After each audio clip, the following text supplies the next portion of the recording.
A century of life, a century of living.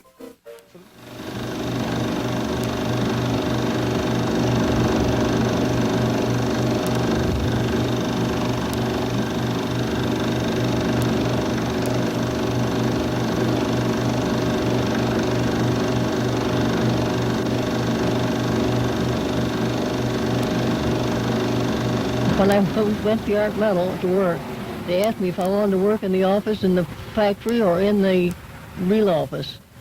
And I said, where's the most money? They said, in the factory, so if you don't mind getting dirty. I said, all right, I'll work in the factory. And what'd you do there? Well, I was over the timekeepers. And I did figure out some of it. When I was 13 years old, I had to quit school and go to work. And I worked for the family of Curtis, that used to have the Curtis Manufacturing down on East 2nd Street. And I worked for them for about a year and a half. And I worked for $3 a week, did all the housework, and did the cooking and ironing and everything. The woman told me, she says, if I knew that you weren't any older than you were, I wouldn't have paid you as much as I did. At that time, the biggest manufacturer they had here was the Salisbury Wheel Works, and that moved out. And in time, they had the furniture factories, the woolen factories, and they had quite a few furniture factories, which was a main industry then for Jamestown. Jamestown was a large industrial city at that particular time, and they offered jobs to people that were willing to work. Well, I think most people are familiar with the mills, the fact that we made a lot of woolen material, flax material, linens. Because it's not around today, you know, I think that people need to be reminded of that, because certainly the furniture, we still think of Jamestown as a furniture city. Right around the turn of the century, the really big industry that was in existence then in Jamestown was the wood furniture, which the Swedish immigrants were not totally responsible for, but had a lot to do with.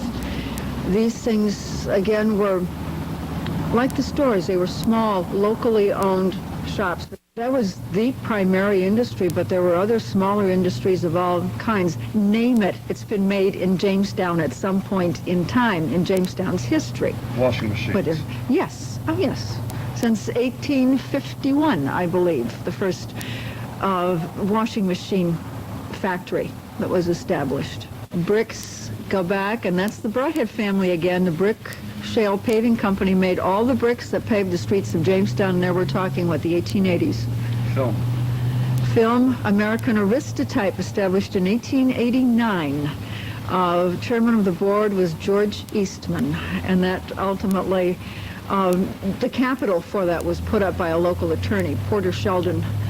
The Sheldon Foundation in Jamestown is an inheritor of American Aristotype, and the acquisition by Eastman Kodak of the American Aristotype operation. Boats. Boats go back to 1820s. I can't come up with the exact year off the top of my head. And perhaps even earlier with the keel boats that possibly were manufactured here back in the 18-teens, like at the keelboat landing down there. So Jamestown was a very, very industrial city then. Absolutely, absolutely.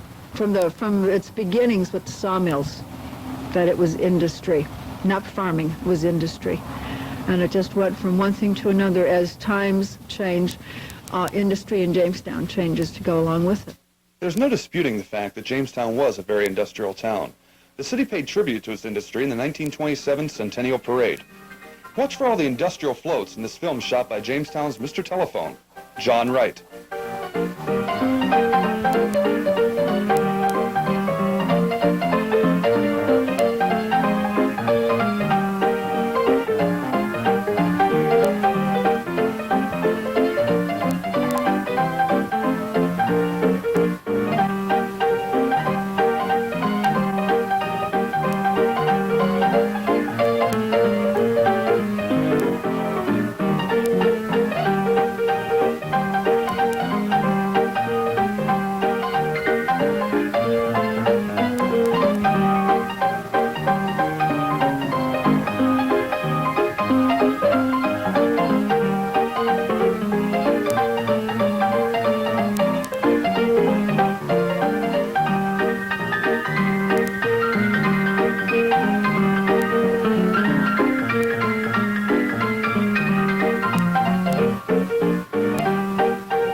was a lot of industrial activity. Yes, because the Industrial Revolution hit Jamestown, if I remember correctly, just about 1860, between 60 and 70, around in there. And so that Jamestown got into the furniture situation, and then the English came, and they had the cotton mills and the woolen mills, and so there was a lot of industry. Broadhead was responsible for, and there was that Broadhead mill there on First Street, and of course he put in the streetcars and all that.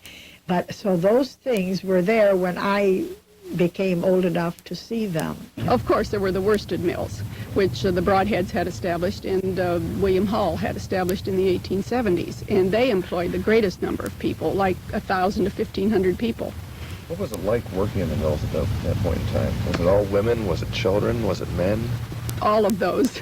I think they did, they hired the men, I think, to do the heavier work, and it was mostly men. I think the women and the children they hired especially to do the fine work with the fingers, in the mills, with the looms, and the work that required a lot of dexterity and speed, because I think that they worked what we might call piecework and were paid by the amount that they could get done. And Sam Carlson, in one of his books, he worked in a mill for a while in his early days, he speaks of the poor children who were always being told to hurry up to get the work done. Of course, the hours were long. They worked from sunrise till sundown, and working conditions probably weren't very good.